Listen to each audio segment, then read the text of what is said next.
नमस्ते दोस्तों। आज सुनिए, तेरा पिता जोकर नहीं है। राजू वर्मा का जीवन उन हजारों करोड़ों भारतीयों की तरह था जिनका नाम किसी सरकारी दस्तावेज में भले हो, पर जिनकी पहचान दुनिया में नहीं होती। वह एक निजी कंपनी में चपरासी था। काम छोटा था, पर मन में बड़ा आदर भाव लिए चलता। एक तरह से वह पूरे दफ्तर की धुरी था। सबसे पहले पहुंचता, चाय बनाता, फाइलें पहुंचाता और बॉस की डांट भी चुपचाप पी जाता। उसकी साइकिल की टोकरी में सब्जियों से ज्यादा उसकी आशाएं लटकती थी। बच्चों की फीस, पत्नी की दवाई और कभी कभार एक मिठाई की पुड़िया। जीवन सरल था, पर सधा हुआ था, जैसे पुराने समय की दोपहरी जिसमें धूप तो होती है पर झुलसती नहीं। एक दिन कंपनी से एक पत्र आया। सादी भाषा में एक भयानक निर्णय लिखा था।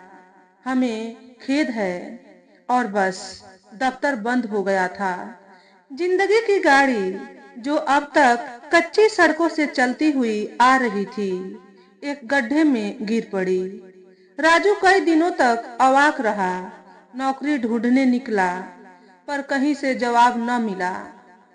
कहीं कहा गया काम नहीं है, कहीं आपकी उम्र अब ऐसी नहीं रही, और कहीं तो यह भी अब तुम्हारे जैसे लोगों की जरूरत नहीं। 6 महीने बीत गए। बच्चों की हंसी कम होने लगी और घर में चुपिया बढ़ गई। राशन के डिब्बे खाली होते गए और दिल में चिंता भरने लगी। मकान मालिक ने एक रात दरवाजे पर दस्तक दी। वही दस्तक जो सिर्फ दरवाजे पर नहीं, आत्मा पर होती है। कल तक किराया नहीं दिया तो घर खाली कर दो। उस रात सीमा ने रोटी परोसी और एक सवाल भी, हम बच्चों को क्या जवाब देंगे, उन्हें कल कहाँ लेकर जाएंगे। राजू ने जवाब नहीं दिया।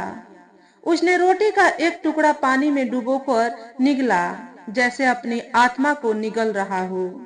सुबह होते होते वह कुछ और हो गया था।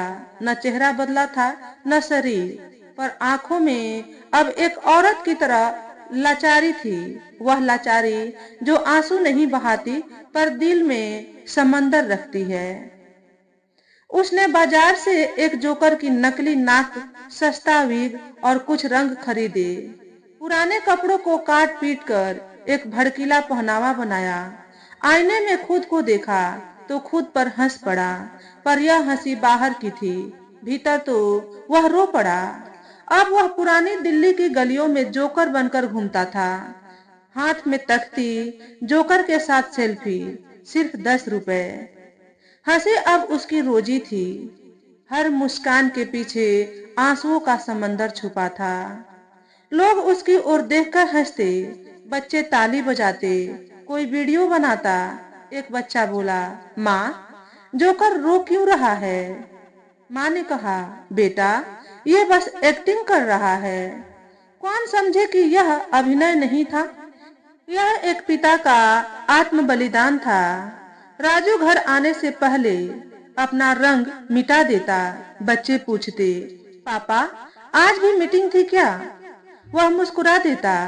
सीमा कुछ नहीं कहती, पर उसकी आंखें बहुत कुछ पूछती। एक दिन गुड़िया ने अपनी नोटबुक में जोकर की तस्वीर बनाई थी। हाथ में दिल था और नीचे लिखा था, मेरा हीरो। राजू ने वह पन्ना देखा और फूट फूट कर रो पड़ा। एक दिन उसका बेटा आरव बोला, पापा, टीचर ने कहा कि जो सबसे ज्यादा मुस्कुराता है वो सबसे बहादुर होता है। मैं भी आपकी तरह बनना चाहता हूँ। राजू ने कहा, बनेगा बेटा, मुझसे बड़ा। आरव ने धीरे से कहा, पापा, कल मैंने आपको देखा था। आप जोकर थे, लेकिन मेरे लिए आप सबसे महान इंसान हो। आपने अपनी इज्जत, अपनी खुशी, अपना स्वाभिमान, सब कुछ हमारे लिए छोड़ दिया। लोग आपको 10 रुपए का जोकर समझते हैं, पर मेरे लिए आप सबसे कीमती इंसान हो। उस दिन राजू पहली बार रंगों के बिना मुस्कुराया। एक सच्ची आत्मा से निकली मुस्कान। उसने बेटे को गले से लगाया और कहा, तेरा पिता जोकर नहीं, एक योद्धा है जो बच्चों के भविष्य की लड़ाई मैदान में उतरकर लड़ता है। तो दोस्तों, आज के वीडियो में बस इतना ही। अगर हमारे द्वारा बताई गई कहानी थोड़ी सी भी अच्छी लगी हो तो वीडियो को लाइक और शेयर करें। चैनल पर पहली बार आए हो तो चैनल को सब्सक्राइब करके बेल नोटिफिकेशन को ऑल पर सेट कर लें, ताकि आपको ऐसे ही अच्छे अच्छे वीडियो देखने को मिले। हमेशा खुश रहें, हमेशा स्वस्थ रहें। वीडियो देखने के लिए आपका बहुत बहुत धन्यवाद।